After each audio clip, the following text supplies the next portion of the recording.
지난 2019년 프란치스코 교황은 내전이 벌어지고 있는 남수단의 지도자들을 초대합니다. 내전을 그만두고 평화를 향하여 움직이라고 연설한 교황은 남수단의 지도자들의 발에 차례로 입을 맞춥니다. 그렇게 자신을 낮추어 평화를 향해 나아가라는 요청을 교황은 스스로가 무릎을 꿇고 입을 맞춤으로써 보여준 것입니다.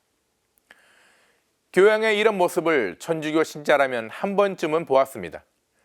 바로 성모교일의 주님 만찬 미사 중에서입니다.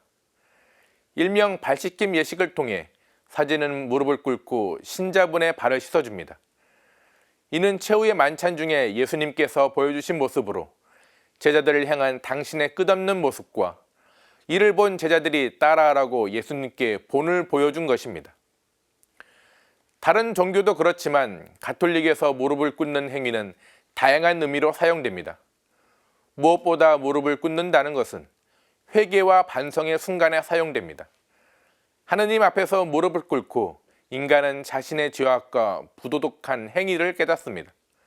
즉, 무릎을 꿇는 것은 하느님께 돌아가는 회개를 말합니다. 회개한 이는 새로운 삶을 시작할 수 있기에 무릎을 꿇는 것은 새로운 시작의 출발선입니다.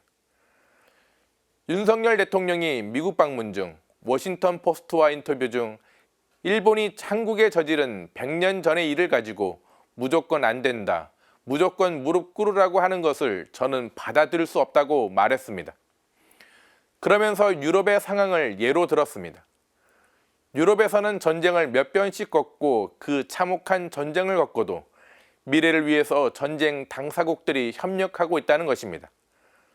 윤 대통령은 일본이 무릎 꿇는 것을 받아들일 수 없다고 했지만 우리는 받아야 할 것 같습니다.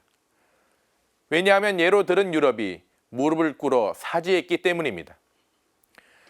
1970년 12월 7일 당시 독일 수상 빌리 브란트는 제2차 세계대전 희생자들에게 헌정된 폴란드 바르샤바의 기념관을 방문합니다. 거기서 예정에도 없이 브란트는 무릎을 꿇고 몇 초 동안 침묵을 지켰고 홀로코스트의 희생자들을 향한 겸손과 종교의 몸짓으로 고개를 숙였습니다. 이 모습은 독일 지도자가 2차 세계대전 동안 유대인들의 고통을 공개적으로 인정하고 용서를 구하는 모습이었습니다. 그때까지 많은 독일인들은 2차 세계대전 동안 저지른 만행에 대한 자국의 책임을 인정하는 것을 꺼렸습니다. 그러나 브란트 수상의 행동을 통해 독일이 진정으로 사과하고 있음을 보여주었습니다.